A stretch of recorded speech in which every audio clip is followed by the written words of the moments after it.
sengesho bashumba mube maso mukomeze ibisigaye ibyangiritse byarangiritse muri kino gihe cy'ifungwa z'isengero hari abashumba bagiye gusinya n'amasezerano na Eliminati kugira ngo babahereze amafaranga bajye kubaka izo nsengero ariko nagira ngo babwire ngo mukomeze ibisigaye mutajya gusinya ayo masezerano hora mu bihe bidatinze hari n'izindi nsengero bafunze ariko zigiye gusenywa ariko ibyo byose ijambo ry'Imana avuze ngo ibyago n'amakuba ku mukiranutsi ni byinshi ariko Uwiteka amukiza muri byose nimubona ibyo byose bibaye muzapfukame murarame murebe mu gihugu cyo mwijuru ukuntu ujye gutera ifite amanyanga ifite imbaraga ariko abantu bazi Imana yabo bazakomera nibamara gukomera bazakora iby'ubutware nimuhumure Yesu aranesheje nimucika intege Imana ihimbazwe Imana ihimbazwe ongera ukora imirimo ibuka aho wavuye ukagwa ibuka ibyo wakiriye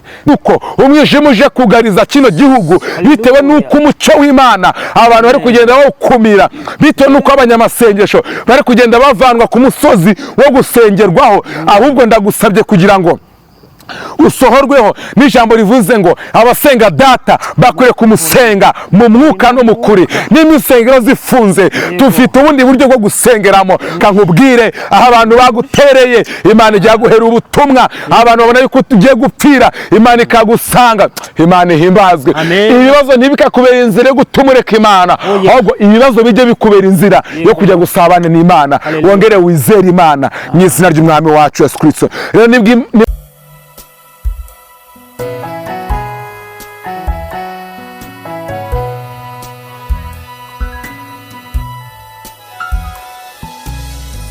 reka dusenga Imana. Mana turagushimye kuko ushobora ibintu byose. Mana dusaba itorero ryawe imbaraga, dusabiye bano bavandimwe imbaraga, tubasabiye mwami gutsinda, tubasabiye kugira ngo barinde satani n'abadayimoni, barinde abasataniste mwami, barinde imbaraga z'umwijima mu izina ry'Umwami wacu Yesu Kristo. Dukore ku maso cyane ude kuba maso mu gihe gisane kingiki turakoze ko ubereye maso intore zigutakira ku manywa na nijoro. Hereza umugisha mu izina ry'Umwami wacu Yesu Kristo, Umuremyi TV ubagure muri byose ubongere Nyagasani Imana yanjye umugisha. Ndagusabye kugira ngo mu izina ry'Umwami wacu Yesu Kristo abantu babakurikira uko bwije nuko bukeye babonera umugisha kuri iyi channel. Urakoze data twese uri mu gihugu cyo mwijuru. Tugushime kuko ukomeje kubana natwe tubisabye Uwiteka mu izina ry'Umwami wacu Yesu Kristo turakoze. Amen. Imana ibamugisha. Bajugunya nk'umusaza witwaga Yohana umubatiza bamushyizemo basanga muri we harimo Imana yuzuye imbaraga, asanga muri Yohana yuzuye amavuta ahubwo amira ayo mavuta bamushyizemo mu kimbo cyo kugira ngo atwikwe n'ayo mavuta ubusaza busigara mu mavuta avanamo umubiri w'ubusore. Babona nta kindi bamukora bamujugunya ku kirwa cyitwa Patmos mu gihe cy'akarengane bamujugunyeyo aza kwerekwa aza guhishurirwa. Dufite Imana ihishurira umuntu nta muryango uri kumwe nawe, dufite Imana ihishurira umuntu ubutumwa bwiza mu gihe cy'akarengane. Reka mbabwire insengero zifunzwe ubwami bw'Imana burakomeza. Haleluya! Yakarengane kariho ubwami bw'Imana burakomeza. Inzara yateye ubwami bw'Imana burakomeza. Iyi byorezo byaje ubwami bw'Imana burakomeza. Mbega nta kintu na kimwe gituma ubwami bw'Imana budakomeza. Abandi bari Yerusalemu, abandi bari muri Isirayeli, Yohana ari ku kirwa Patmos, ntazi amakuru y'itorero, ntazi uko izindi ntumwa zimeze, ntazi uko izindi ntumwa zasigaye zimeze kuko izakuranye nabo umurimo nyinshi zimwe zari zarapfuye.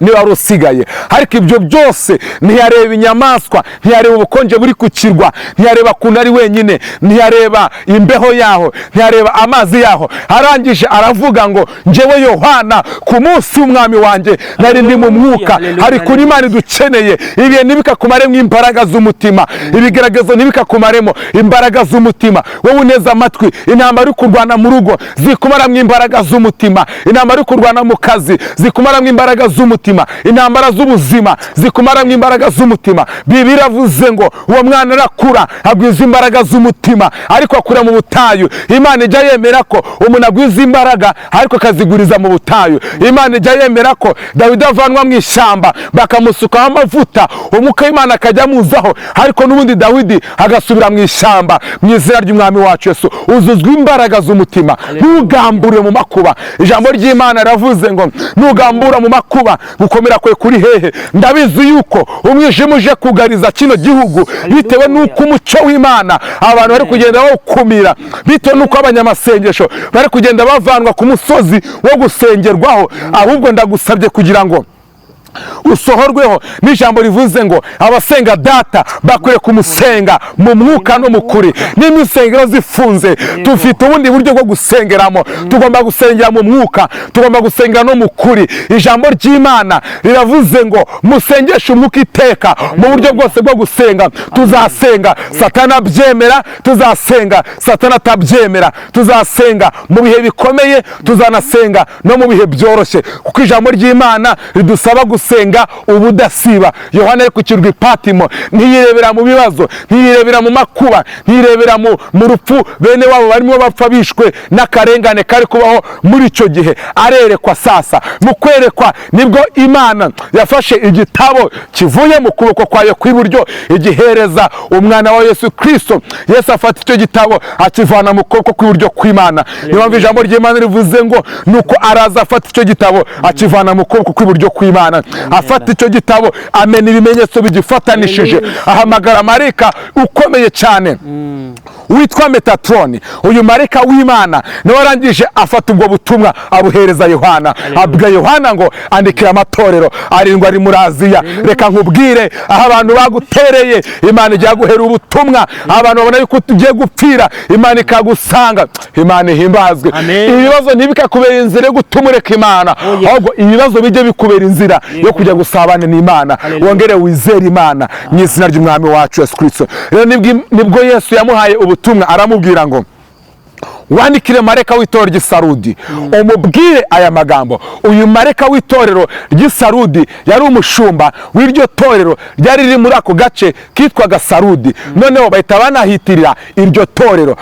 Rero aramubwira ngo wandikire marayika w'iryo torero. Bivuze si umushumba wenyine wari wandikiye, ahubwo ni umushumba n'abakristo bari muri iryo torero, n'abantu bari baje kurisengeramo, yaba ari abashyitsi bari baririmo ndetse n'abazabaho muri 2024. None nawe bikugezeho iyi nyandiko, nawe Yesu arayikwandikiye. Rero Yesu arakubwiye ngo azi imirimo yawe, azi imirimo yawe, zi imirimo yawe. Imirimo mibi ukora arayizi, n'imyiza ukora arayizi. Iyo ukora hirera arayizi, n'iyo ukora ku mugaragaro nayo arayizi. Nzi imirimo yawe.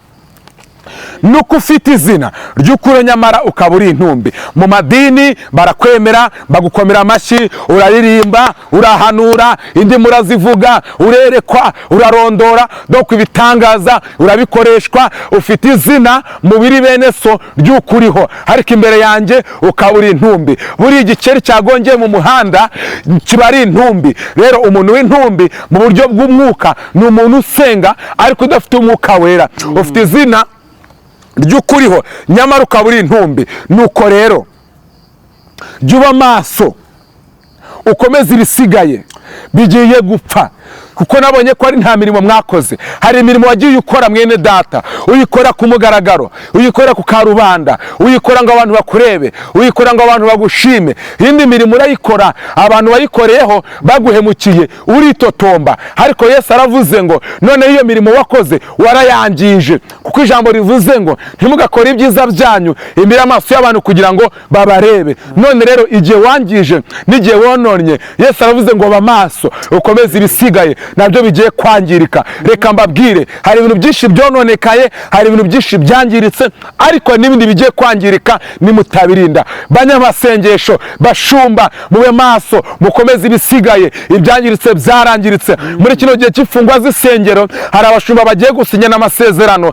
na Eliminati kugira ngo babahereze amafaranga bajye kubaka izo nsengero. Ariko nagira ngo mbabwire ngo mukomeze ibisigaye, mutajya gusinya ayo masezerano. Mwaba Kristo mwe mwafungiwe insengero. Hari insengero nyinshi zigiye kuzafungurwa mu minsi iri imbere, ariko izo nsengero abashumba banyu bamwe na bamwe bagiye kujya babayobora, ariko bayoboje imbaraga, banabayoboje ibinyoma, banabayoboje amafaranga, bavanye kuzimu muri Eliminati. Rero ibi bintu nabibwiwe yuko bigiye gusohora mu bihe bidatinze. Hari n'izindi nsengero bafunze ariko zigiye gusenywa, ariko ibyo byose ijambo ry'Imana avuze ngo ibyago n'amakuba ku mukiranutsi ni byinshi, ariko Uwiteka amukiza muri byose. Nimubona ibyo byose byose bibaye muzapfukame murarame murebe mu gihugu cyo mu ijuru. Uku ni ukuramukwa, uruhinja ruri hafi. Uku ni ukuramukwa k'umubyeyi ariko umwana ari hafi kuvuka. Nagira ngo mbasabe ngo ntibibakure umutima, ntimucike intege, mwambare imbaraga, mwuzure imbaraga, musenge. Ijambo ry'Imana ravuze ngo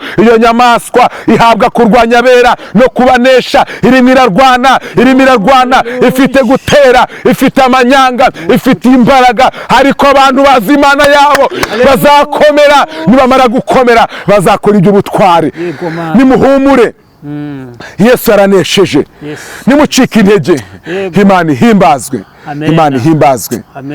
Ongera ukora imirimo, ibuka aho wavuye ukagwa, ibuka ibyo wakiriye n'ibyo wumvise ubyitondere. Ijambo ry'Imana wumvise ryanditswe uryitondere. Wibaze ngo ese ko numvise ku ijambo ry'Imana rimbwiye ngo ibuka ibyo wumvise, ibyo wakiriye ubyitondere maze wihane. Ko numvise ijambo rivuga ngo mubabarire abantu ibyaha byabo, mbese abantu bacumuyeho ndi kubahereza imbabazi, urebe. Wibaze ngo ese ko ijambo rivuze ngo muharirane imyenda, ese abantu bandimwe imyenda ndimo ndabaharira? Ikindi wibaze ngo ese ko ijambo ry'Imana rivuga ngo mubatizwe mushaka umwuka wera, mubatirishwe umwuka wera, ese ndimo ndakora iki ngo matirishwe umwuka wera? Doko wibuke ibyo wumvise ubyitondere ubikurikize. Imana mu gihugu cyo mu ijuru ibahereza umugisha, ibambika imbaraga, ibuzuza umwuka wera, kandi bakomeze muri bino bihe. Imana ibarinde Satani. Bavandimwe nyabuneka, abademoni bakataje, Satani yakataje, ariko muri bino bintu byose Yesu aravuze ngo nimuhumure kuko nanesheje isi. Imana ibaha umugisha. Murakoze cyane. Reka dusenga Imana. Mana turagushimye kuko ushobora ibintu byose. Mana dusaba itorero ryawe imbaraga, dusabiye bano bavandimwe imbaraga, tubasabiye mwami gutsinda, tubasabiye kugira ngo barinde Satani n'abadayimoni, barinde abasataniste mwami, barinde imbaraga z'umwijima mu izina ry'umwami wacu Yesu Kristo. Dukore ku maso cyane, ude kuba maso mu gihe gisa n'iki ngiki. Turakoze ko ubereye maso intore zigutakira ku manywa na nijoro. Hereza umugisha mu izina ry'umwami wacu Yesu Kristo. Umuremyi TV ubagure muri byose, ubongere Nyagasani Mana yanjye umugisha. Ndagusabye kugira ngo mu izina ry'umwami wacu Yesu Kristo abantu babakurikira uko bwije nuko bukeye, babonera umugisha kuri iyi channel. Urakoze Data, twese uri mu gihugu cyo mu ijuru. Tugushimiye kuko ukomeje kubana natwe, tubisabye iteka mu izina ry'umwami wacu Yesu Kristo. Turakoze. Amen. Imana ibamugisha.